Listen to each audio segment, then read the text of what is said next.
4, 3, 7. Let's see. How about you click on, well, I don't know, the copy machine? All right, back to room 417. I'm really feeling it now. I think we're getting somewhere. Okay. 4 und 7. Okay, now go climb on employee 419's desk.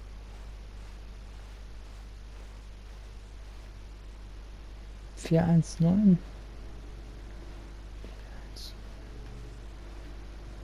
Stimmt so. 4, 1, 9 ist nicht hier. Ist 4, 1, 9 hier drüben irgendwo? Sagte 4, 1, 9, richtig?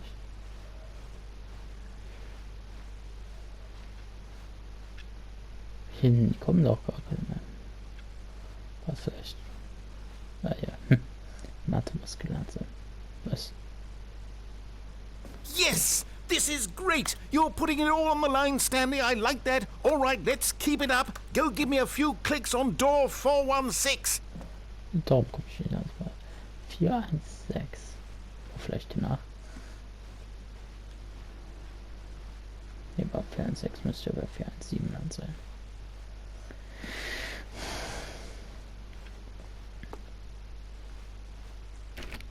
We've almost got it! Now the copy machine, do that one again! Ein sehr aufgeregter britischer Mann. Finish it off, Stanley! 5 clicks on door 430! Yes! We did it! Oh, wow. That felt amazing. Oh, you really earned it, Stanley. Nothing could hold you back. Yes, I'm very proud of how far we've come today. Danke. Gleich 2 Trophäen. Wenn ich schon wollen, dann kann ich noch irgendwas machen. Ne? Den Input.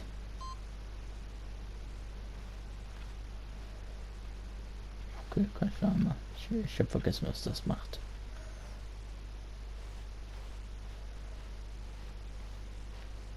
When Stanley came to a set of 2 open doors, he entered the door on his left. Yet there was not a single person here either. Feeling a wave of disbelief, Stanley decided to go up to his boss's office. Coming to a staircase, Stanley walked upstairs to his boss's office.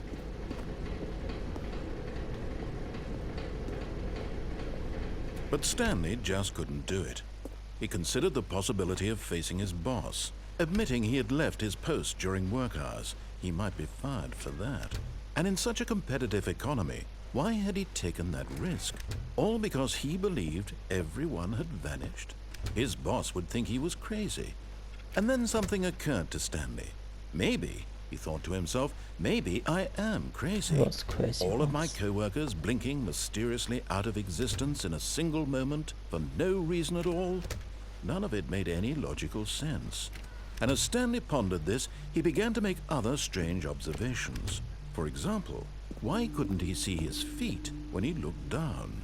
Why did doors close automatically behind him wherever he went? And for that matter, these rooms were starting to look pretty familiar. Were they simply repeating? No, Stanley said to himself, this is all too strange. This can't be real.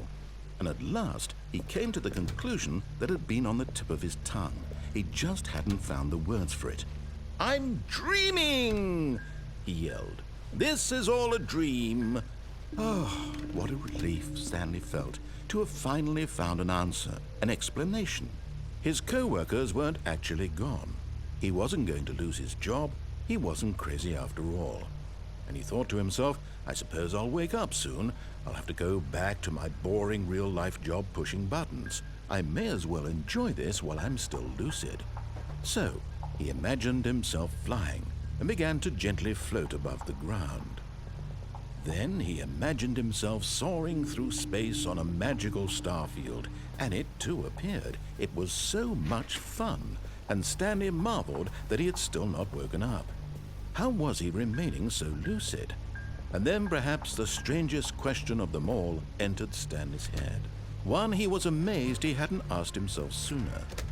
Why is there a voice in my head dictating everything that I'm doing and thinking? Now the voice was describing itself being considered by Stanley, who found it particularly strange. I'm dreaming about a voice describing me, thinking about how it's describing my thoughts, he thought.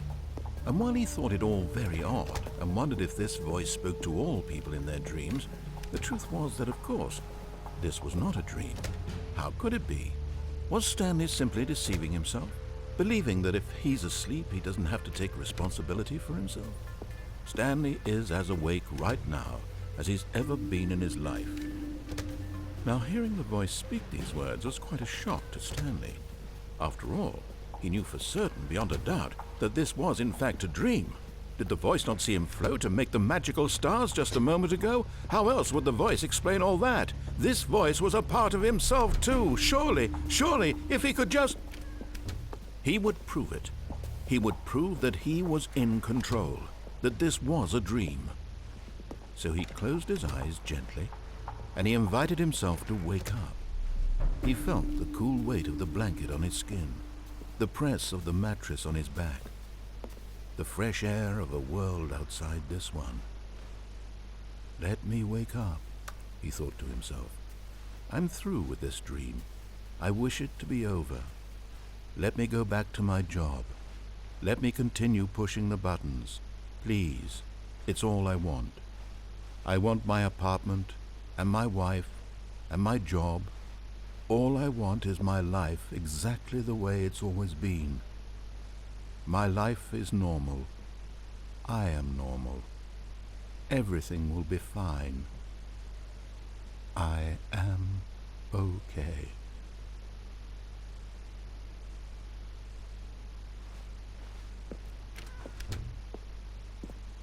Stanley began screaming. Please, someone, wake me up. My name is Stanley.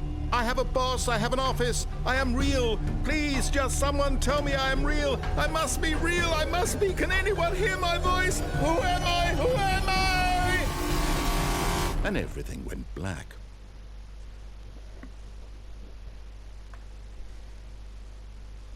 This is the story of a woman named Mariella. Mariella woke up on a day like any other. She arose, got dressed, gathered her belongings, and walked to her place of work. But on this particular day, her walk was interrupted by the body of a man who had stumbled through town talking and screaming to himself, and then collapsed dead on the sidewalk. And although she would soon turn to go call for an ambulance, for just a few brief moments, she considered the strange man. He was obviously crazy. This much she knew. Everyone knows what crazy people look like. And in that moment, she thought to herself how lucky she was to be normal. I am sane. I am in control of my mind. I know what is real and what isn't. It was comforting to think this, and in a certain way, seeing this man made her feel better. But then she remembered the meeting she had scheduled for that day, the very important people whose impressions of her would affect her career, and by extension, the rest of her life. She had no time for this, so it was only a moment that she stood there, staring down at the body. And then she turned and ran.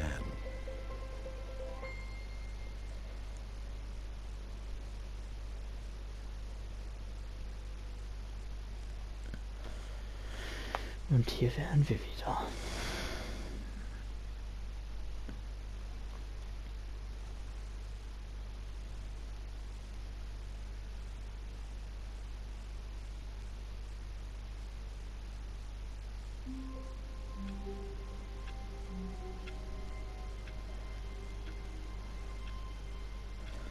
Nun denn, man sieht sich in diesem Game hier zumindest in einigen Monaten wahrscheinlich. Bye bye.